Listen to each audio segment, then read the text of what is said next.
Ayan na, tama na. Ayan.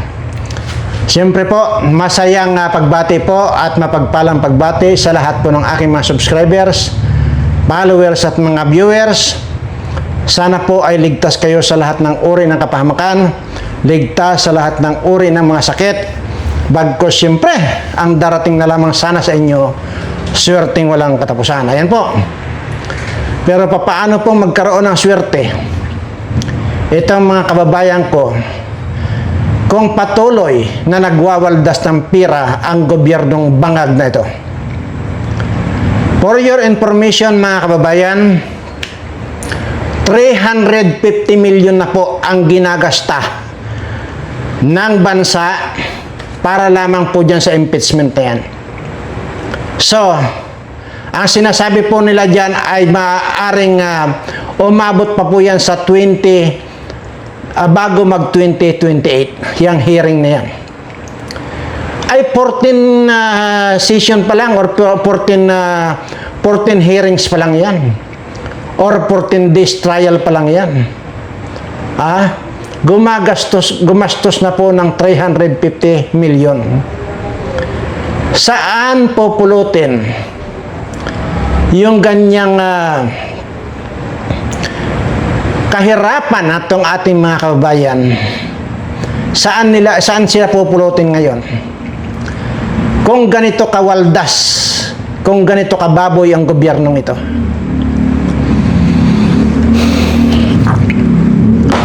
Kabi-kabila ang baha, kabi-kabila yung mga naaapektuhan ng mga bagyong dumarating na ito. Pero wala pa rin. Manhid pa rin kayo mga buwaka ng ina ninyo. Ano? Grabe. Kagaya po nitong si Garin. Yang si Janet Garin na dating secretary ng DOH, Department of Health, na ang sinasabi niya hindi raw totoo yung mga nakikita sa mga social media na mga baha-baha na yan. AI daw po yan. Tangina ka, hayop ka. Ganon din ito si Erwin. Mag-move on na lang daw. At huwag nang pag-usapan yung flood control na yan. Tingnan mo itong mga balasubas ng mga politikong ito. Itong sigarin na ito, makapagsip-sip lang ng todo kay bangag, talagang magpapakamatay ito sa kasisip-sip.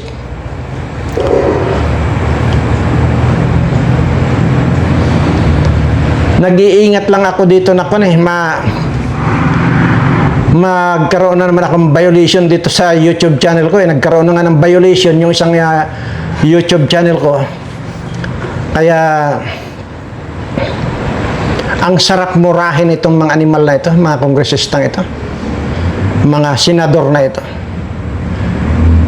Mga walang kakwinta-kwinta yung mga pinaggagawa ninyo. Hindi na kayo nang ilabot sa 350 million. Napakarami na po nating mga kababayan ang pwedeng matulungan ng halaga na yan na 350 million. Inaaksayan nyo lang dyan. Kayo lang ang nakikinabang dyan, mga buwakan ng ina nyo. Yang nilalamon ninyo, yang ibinabayad sa mga private prosecutor na yan, sa mga abogado na yan. Imaginin mo, 350 million ang ginagastos nyo. Mamatay na lang kayong lahat, putang na nyo. Anyway, bago po mag-init ang ulo ko, ay ayoko naman pong haharap dito sa aking mga subscriber na mainit ang ulo ko. Ano? At mayroon po akong gustong talakayin muna rito sa mga subscriber ko. Ito muna ang unahin ko, itong mga subscriber ko, mga nagmamahal sa akin. Isa naman dito sa mga politikong mga kawatan na, mga demonyo pa. Ayan. Mamaya na po natin ko ano.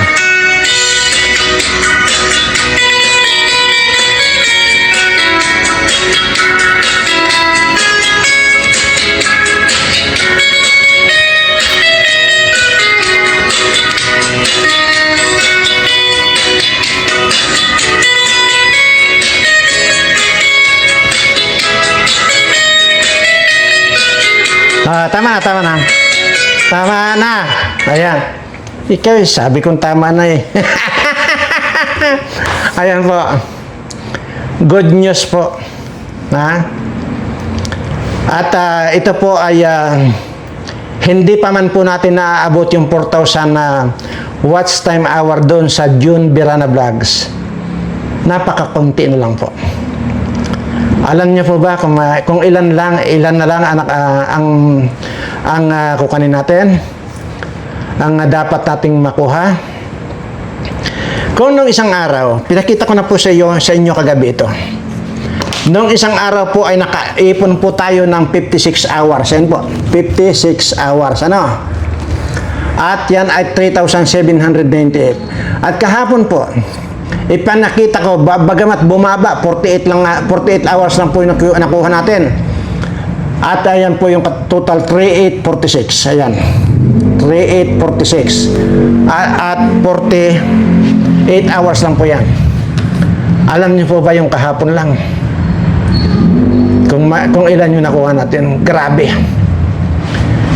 137 watch time hour po yung ating nakuha. Maraming salamat po sa inyo. Ano?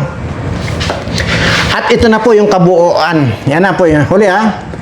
3,983 po yung kabuuan. So, ibig sabihin po, ay 17 hours na lang. Imagine mo 17 hours na lang ang kukunin natin. So sigurado po na kuhang-kuha na natin ito. Tumutok lang po kayo. Mamaya uli yung hearing mamayang alas 10. Ano po? At yun na lang po. Matatapos din po tayo. At hindi bali pong sumubra ng kaunti. Baka kailangan lang na magpasobra tayo, tumutok pa rin po kayo. Yun na po yung lambing ko sa inyo. Dahil po dyan, siyempre, wala pong katapusan ang aking paghingi ng pasasalamat sa inyo, mga subscriber ko. Ngayon po, kung noong mga nakaraang araw, ang pakiramdam ko ay at least nasa 99% po yung pagmamahal nyo sa akin. Ngayon po hindi. Hindi nagpo ganun. 1,000% na po yung pakiramdam ko na mahal nyo nga ako. Yun po yan.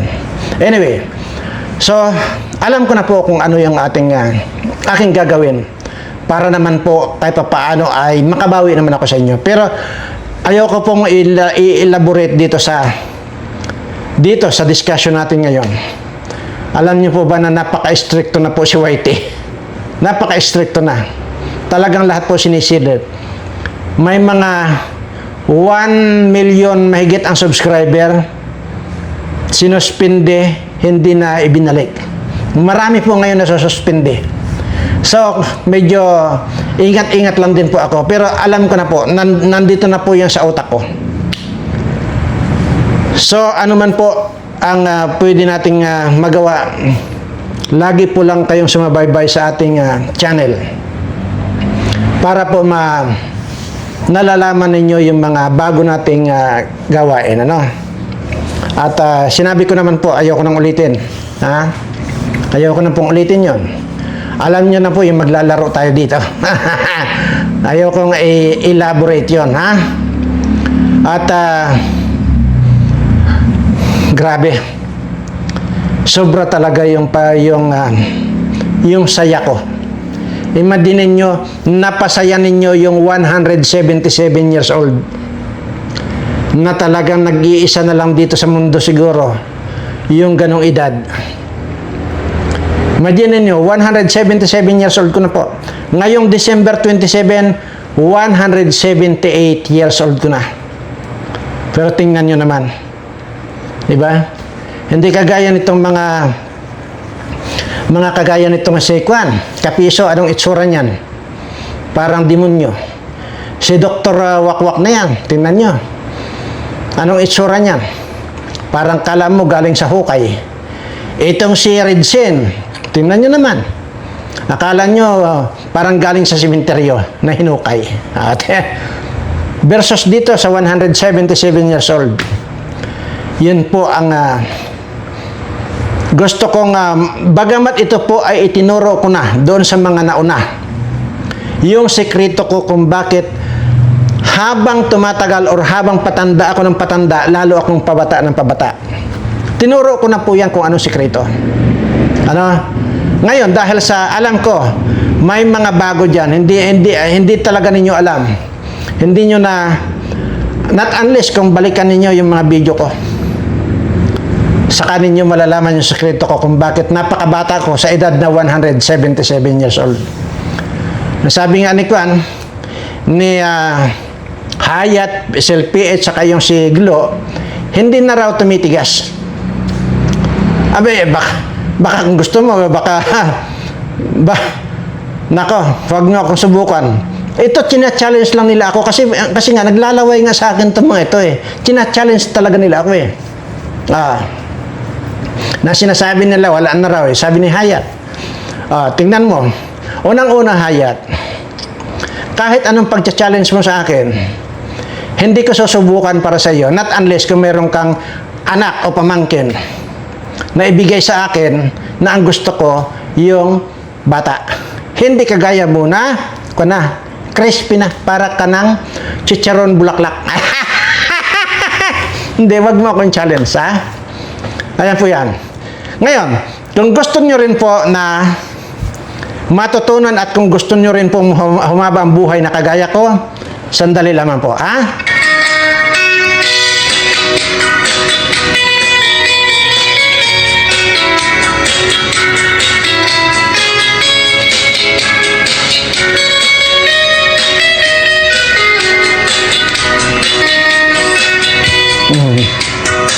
Tama na. Okay. Dahil sa sobrang tuwa ko ngayong araw na ito, ituturo ko na yung kung paanong bumata. Huwag po kayong mag-alala kung kayo ngayon ay nagmumukhang talagang akala ninyo yung mga edad 77, 80 years old, naku, babata pa kayo. Ha? Ito po ang sikreto ko. Pumunta po kayo doon sa may pintuan ninyo. Or kahit saan bintana ninyo, yung naabot lang po ninyo. Halimbawa ito, kaliwa ninyo. Yung mayroon na kayo mapapagpatungan ito. Ito, may mapagpatungan kayo. Halimbawa sa bintana. Pag nakapatong na po na ganyan ang posisyon ninyo, ha? Ito namang kanan, na kamay ninyo, pag nakaganyan, kilitiin nyo yung kilikili.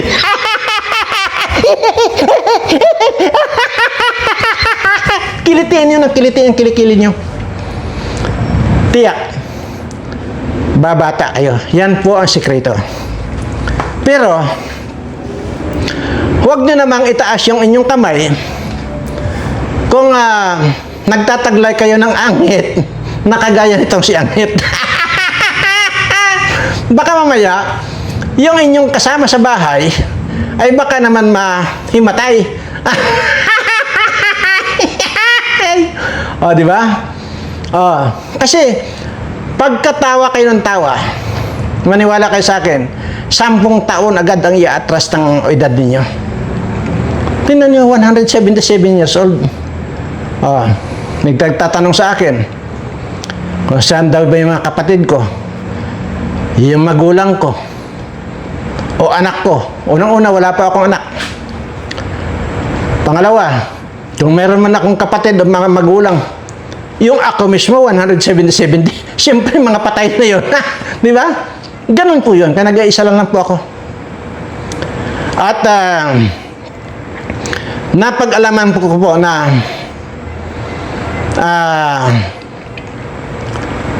mayroon daw pong umabot ng tao, umabot ng 180 years old. So, ibig sabihin, hindi lang po ako yung umabot ng ganyan. Pero malay natin, baka umabot ako ng 200 years old. So, malampasan ko yung 180 years old na yun na nabuhay dito sa mundo. Pero hindi po dito sa Pilipinas. Ano?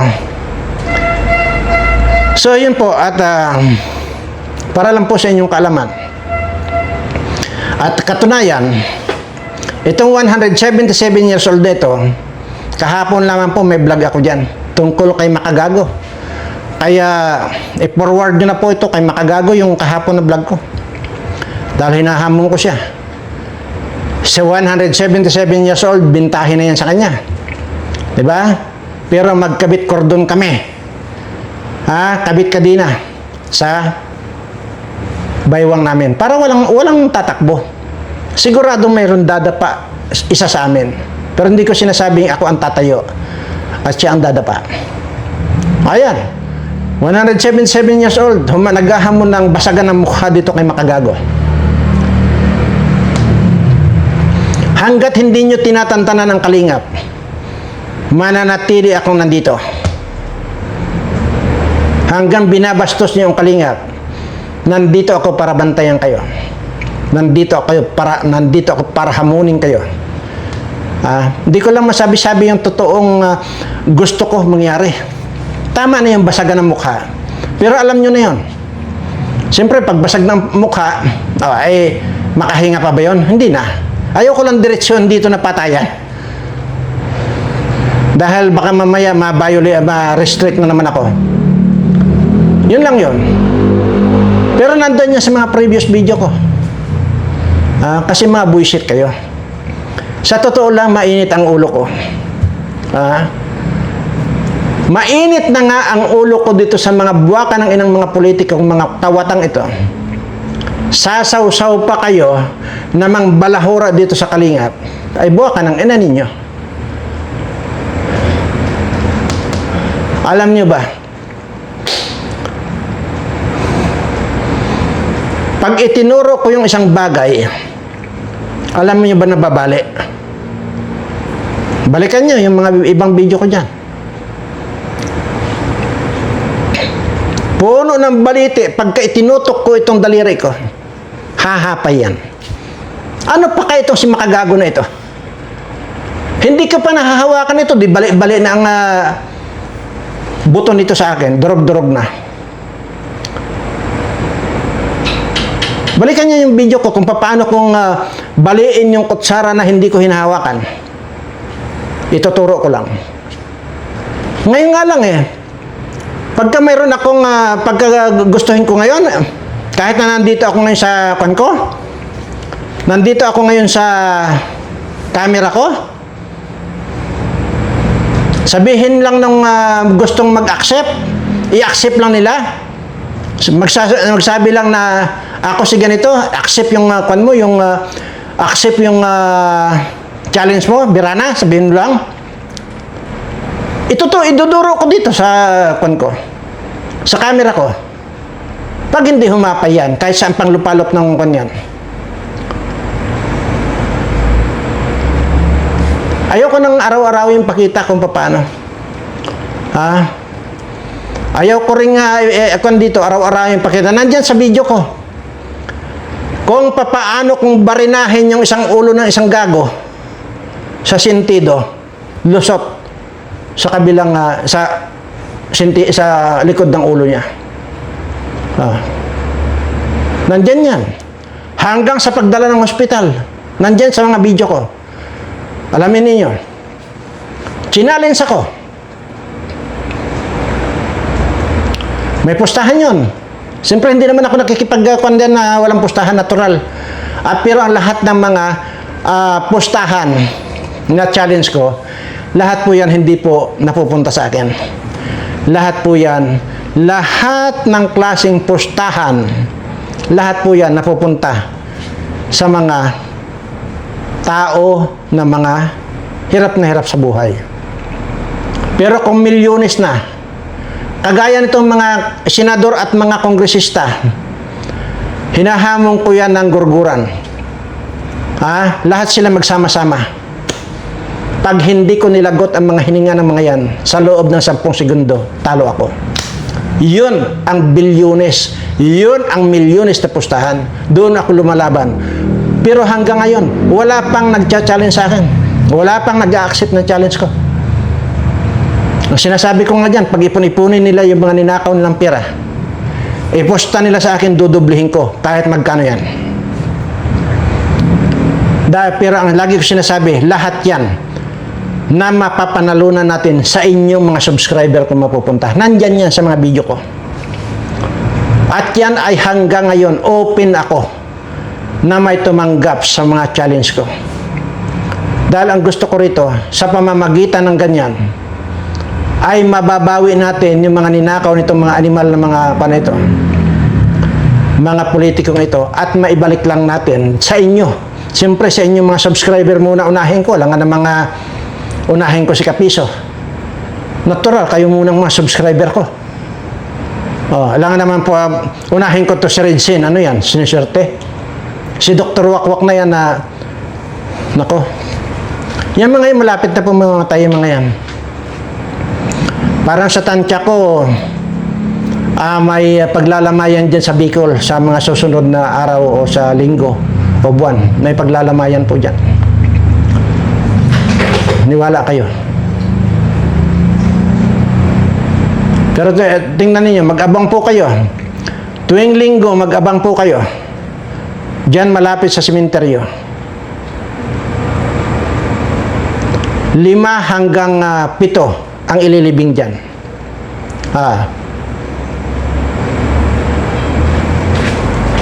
Anyway, yun po ang gusto kong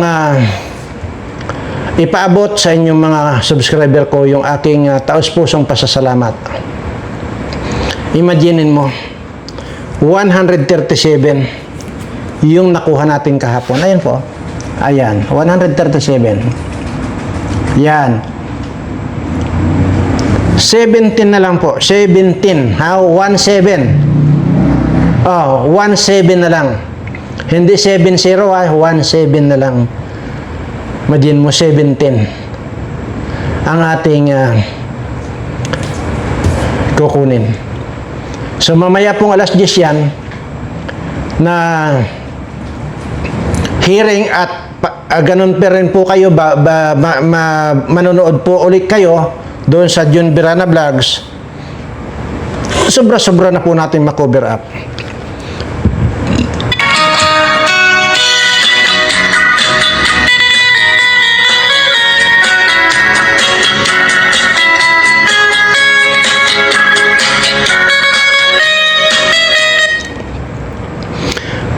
Baka kasi sabihin nyo na inuuto ko kayo, ha? Baka yun ang sabihin ninyo. Tika. Gusto ko talaga laging transparent. Ayan, ha? So baka sabihin kasi ninyo inuuto ko kayo. Ayan po.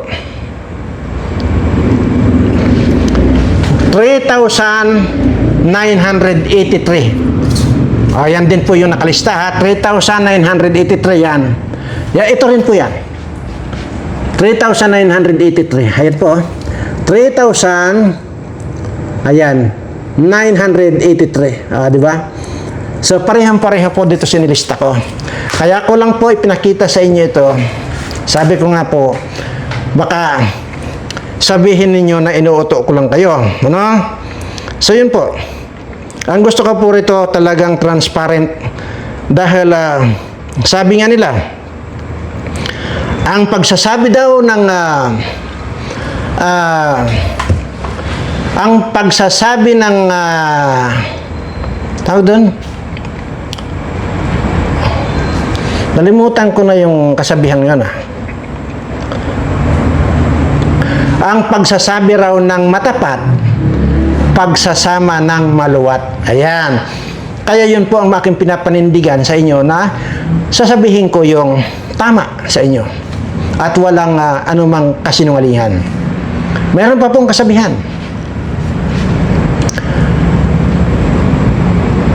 Ano yon? Ang hindi raw marunong lumingon sa pinanggalingan ay may anghit.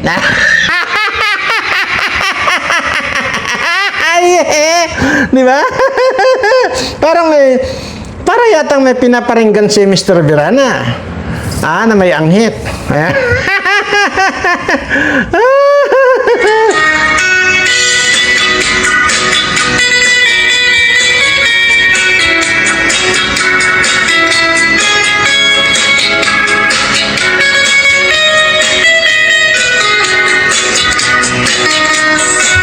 tama na. Ayan.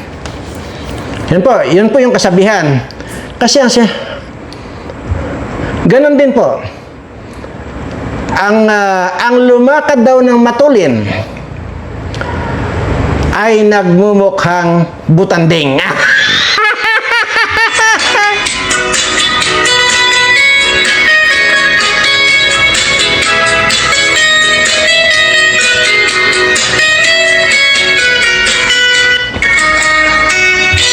Ayan po yung mga kasabihan na gusto kong i-share sa inyo. Huwag niyo pong kalimutan. Ngayon, alam niyo na, ang lumakad ng ang matulin ay para lang si butanding. Ayan. Kasi ang tulin-tulin na comment ng comment kung saan nagko-comment, ayan tuloy, ipinahamak niya yung anak niya ang hit. Kaya naman, ang hindi marunong lumingon sa pinanggalingan ay may anghit.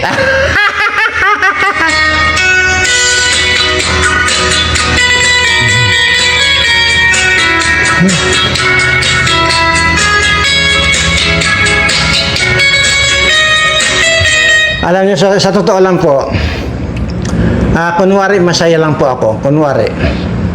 Ayaw ko naman po magpakita sa inyo na malungkot ako. Pero ang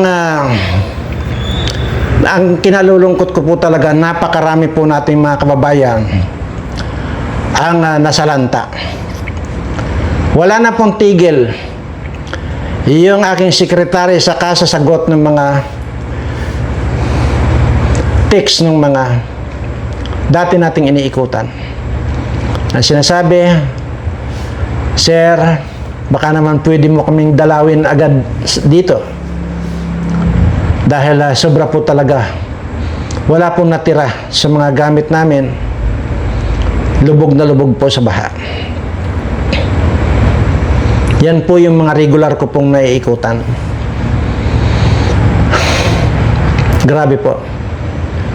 Kaya kahit na papaano, kahapon nga po ay medyo madalang yung ulan-ulan, pasulpot-sulpot na lang, ay inutusan ko po yung mga tao ko na umikot agad na. At awa naman ng Diyos ay kung may mga nadadaanan silang baha ay hindi naman ganun kalalim kasi nga truck naman po yung gamit nila. Kaya kahit pa paano ay nahatiran sila ng kanilang mga pangmadali ang pangangailangan. Kaya nakakakon po, nakakalungkot isipin na ito rin po mga tao din po kasi ito ng Pilipinas, mga mamamayan din po ito ng minamahal nating bansa. Dapat po ito ang gumagawa ay ang gobyerno. Hindi po ako ang dapat gumawa niyan. Pero dahil nga po sa walang maasahan, sa gobyernong bangag na ito, hindi ko naman po pwedeng matiis. Hindi ko naman po kayang tiisin. Yung kitang-kita ko ng paghihirap ng mga taong ito na hindi ko matulungan kahit sa abot na aking makakaya. Kaya naman po, pan talaga. Yan pa po yung pan. Yung isa sa challenge ko dito sa mga kawatan at mga magnanakaw sa gobyerno na pwede ko silang samahan dito sa lahat ng mga iniikutan namin. Dati nagsimula lang po yan sa 1,000 families. Ngayon po 4,000 mahigit families na po ito. Gaano karami yan? Kung itong 4,000 families ay may mga 2-3 anak yan, gaano karaming tao yan? Pero thank you Lord, at kahit pa paano ay tuloy-tuloy mo pa rin akong binibigyan ng biyaya para pantulong din sa kapwa ko taong mahihirap. At diyan ako nagpapasalamat sa ating Panginoon Pero madalas niyo pong narinig sa akin na ang gusto ko nga sana at lagi ko pong pinagdarasal ito na, Lord, huwag mo na po akong tulungan. Huwag mo na po akong patuloy na bigyan ng blessings. But instead, idiretso mo na pong ibigay ang mga biyayang dapat para sa akin dito sa lahat ng mga subscriber ko. Dahil ang gusto ko po sana, Lord, kung ano man po yung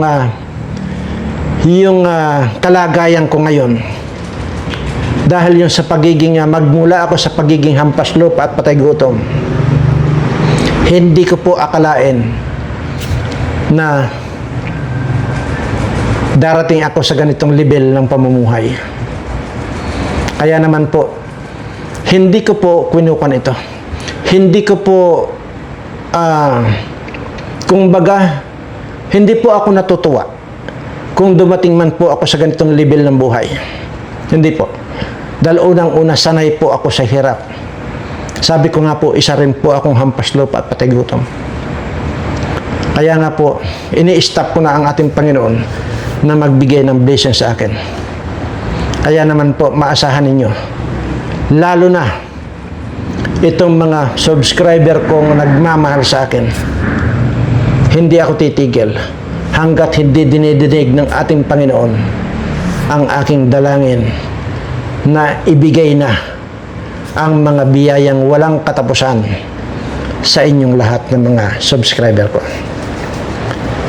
Salamat po at muli ang aking pasasalamat sa pagtugon ng aking panawagan ng lambing sa inyo. Maraming salamat po at sa lahat po ng aking mga subscriber, mahal na mahal ko po kayong lahat.